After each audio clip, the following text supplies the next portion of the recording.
Hop, hello world. Bonjour à tous, bonjour à toutes. Je reprends les vidéos de la lune. Je pense que je ne vous montrerai plus les cartes cette fois-ci pour éviter un geste malheureux de vous montrer si jamais il y avait une carte où le personnage est un peu dénudé. Même si c'est du dessin, voilà, YouTube me censure allègrement, donc je vais éviter. Par contre, je vous montrerai quand même la miniature au début, comme d'habitude. Donc, on reprend nos bonnes vieilles habitudes, les vidéos de la Lune. Pourquoi l'intérêt de connaître les énergies du cycle lunaire? Parce que tout simplement, on travaille avec le cycle lunaire. Notre corps étant composé majoritairement d'eau, évidemment que la Lune nous travaille tout comme elle travaille chaque atome de la Terre, hein, on le voit avec les marées. Donc évidemment, on est soumis à tout ça. Et donc, on a pour habitude de travailler sur un cycle lunaire, donc de nouvelle lune à nouvelle lune, avec un pic d'intensité qui peut survenir à la pleine lune si on n'a pas bien travaillé la première partie de temps. Donc le but étant de travailler le plus tôt possible pour éviter d'avoir la piqûre de rappel et d'avoir presque 15 jours tranquille ensuite.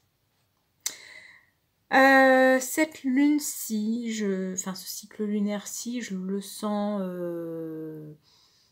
basique. Je le sens ni cool, ni tonitruant, mais qui peut donner un petit peu mal au crâne. Tout simplement parce que, bon, on a la première carte, c'est la voie secrète, mariage de l'esprit et de la matière. Donc pour moi, c'est clairement la carte de la concrétisation. Il y a des choses, il y a des projets, il y a des idées qui vont aboutir, qui vont prendre sens dans la matière, qui vont prendre forme dans la matière. Donc là, ça signifie attention à nos pensées parce que derrière, ça va percuter. Derrière, on va pouvoir mettre tout ça en forme et créer un peu, j'ai envie de dire, même presque la vie que l'on souhaite. Dans tous les cas, ça nous conforte, ça nous est conforté avec la seconde carte, qui est la carte du potentiel. Une très belle carte. Voilà, j'aurais bien aimé vous la montrer. Mais en fait, on a une petite figure enfantine qui est au niveau du cœur d'une femme qui fait très femme puissante, puissance comme une sorcière ou une magicienne, mais vraiment dans toute sa force. Mais je vois ça avec un potentiel en tout cas plutôt positif, parce que cette petite tête d'enfant, pour moi, ça vient, alors ça serait facile de dire ça vient toucher l'enfant intérieur, j'ai envie de dire ça vient plutôt toucher la vision de l'enfant qu'on a encore à l'intérieur de nous. Encore, ça va aller chercher quelque chose d'utopique, presque de naïf dans ce que l'on a envie de mettre en place. Et si on fait bien attention, finalement, la figure féminine adulte a un visage qui peut parfois, selon comment on va la regarder, presque être interprété comme finalement encore un peu à l'adolescence. Donc il y a vraiment ce côté maturité dans toute la force et la puissance que dégage cette carte, mais à la fois dans le côté aussi, je dirais, oui, presque brut, enfantin, mais quelque part de doux aussi, de doux dans les pensées, dans la création. C'est pas, là on nous invite pas à créer des choses alambiquées où on va chercher voilà, un peu à tergiverser pour telle ou telle chose, où certains vont chercher peut-être à un peu à avancer leur pion sur l'échiquier, mais d'une manière très très stratégique, voire presque peut-être même manipulatrice. Là on n'est pas là-dedans, on est dans simplement je crée, mais pour du beau, je crée pour du simple, je crée pour du bienveillant. Je crée même, voilà, je crée, j'entends une première marche, et je vois comme un paillasson. Je vois, oui, une espèce de paillasson devant une porte. Je crée cette première marche pour le monde que j'aimerais me souhaiter. Et la troisième carte, on a la carte du caribou, avec la persévérance, la débrouillardise, le mouvement et la détermination. Ça vient conforter, à mon sens, les deux autres. C'est-à-dire que on va créer des choses qui vont durer dans le temps. Je vois ça parce que derrière le caribou, il y a une sorte de roue qui me fait penser à une horloge. Et le côté persévérance, c'est dans le temps, hein, de toute façon. On ne peut pas être persévérant sur une journée. Soyons d'accord, c'est pas de la persévérance. donc non, il y a de la persévérance. Débrouillardise, alors, j'ai vu les cartes aussi avant, du coup, les cartes qui vont nous aiguiller. C'est effectivement en lien avec des opportunités, des choses qui vont se présenter. Mouvement et détermination, c'est-à-dire que on va nous demander de rester sur notre point fixe. Si on a une idée en tête, alors pas une idée juste tombée du ciel comme ça, mais si un projet auquel on a réfléchi, je crois qu'il y a dans les... Alors pas les toutes dernières vidéos de lune, parce que je les ai pas mises en ligne, donc j'ai squeezé vite fait.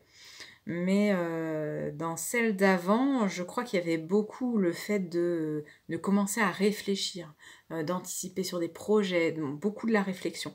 Là, cette fois-ci, ding, ding, ding, ding, ding, ça y est, c'est l'heure de l'action. Voilà, l'heure est à l'action. Donc c'est plutôt chouette de voir que les choses bougent. Là, c'est pas seulement je réfléchis, je reste dans mon coin, je mijote, gna gna gna gna. Non, là, c'est vraiment pour nous siffler et nous dire « Hé, là, c'est l'heure, on avance ». Alors, dans les conseils que le tarot nous concède avec les 3 cartes que j'ai tirées, on a la dame de bâton à l'envers, on a le pendu et on a le 8 de bâton. Donc là, on a beaucoup de bâtons, on a beaucoup d'actions, là aussi. Donc des fois que vous auriez un doute, c'est une nouvelle lune qui nous invite à l'action. Cette reine de bâton retournée, ça nous signifie que, attention, on peut peut-être manquer de confiance en nous pour lancer la création de nos projets. Alors que je vous rappelle, on avait quand même la carte du potentiel. Donc, ayez confiance en vous. Vous avez ce potentiel pour mettre les choses en marche. On nous demande de l'action, oui, mais pas de la réaction. C'est ça ce que je ressens avec le pendu. C'est pas de oui, j'y vais, je fais un pas et je m'arrête. C'est non, l'action, oui, la réaction, donc en double. Là, par contre, non. On nous demande de ne pas réagir. On nous demande en fait de faire de l'action pour nous. C'est nous qui déclenchons une action. On ne nous demande pas de réagir, donc d'avoir une réaction en fonction de ce que quelqu'un d'autre va faire ou va dire. Donc c'est à la fois agir oui et réagir non, c'est-à-dire que toute notre énergie, on nous susurre à l'oreille que ça serait mieux qu'on la mette toute dirigée dans nos actions et non pas dans les réactions de ce que autour de nous va venir déclencher ou va venir réveiller en nous. Et là encore, hein, le 8 de bâton, j'ai vraiment cette carte des opportunités, des choses qui peuvent aller très vite. Bon, ça peut être aussi un peu des voyages, des allers-retours, beaucoup de mouvements, mais moi je le vois plus dans le côté opportunité, où il va y avoir beaucoup d'opportunités qui vont se présenter. Et ce qui est marrant, c'est que pour une fois, on ne nous demande pas forcément de choisir. Alors, peut-être qu'il n'y aura pas toutes les opportunités non plus à prendre quand même, mais globalement, on a une lune qui est très favorable à l'action. C'est-à-dire, tout ce qui nous serait proposé serait propice, en tout cas, à une évolution. Si c'est pas une évolution dans la matière, on me dit que ça serait quand même une évolution pour retourner... Ah non, faut pas que je prenne le pli de vous les remontrer parce que je vais me faire avoir. Mais ça viendrait en tout cas aider à retourner cette carte de la reine de bâton et de la mettre dans le bon sens pour prendre complètement confiance en nous. Donc là, on a vraiment un cycle lunaire hyper positif, où a priori, on arriverait aussi, quelque part, à prendre la bonne mesure de l'énergie qu'on a à mettre en jeu. Parce que j'ai pas de carte non plus sur, attention, du burn-out, de la fatigue, des choses comme ça. J'ai pas des pensées négatives qui viennent. Donc vraiment, là, on a tout pour réussir. Donc allons-y, fonçons. Et fonçons de gaieté de cœur. Et d'ici là, moi, je vous retrouve dans quelques temps pour la vidéo de la pleine lune. D'ici là, passez une bonne soirée, une bonne journée. À bientôt. Bisous!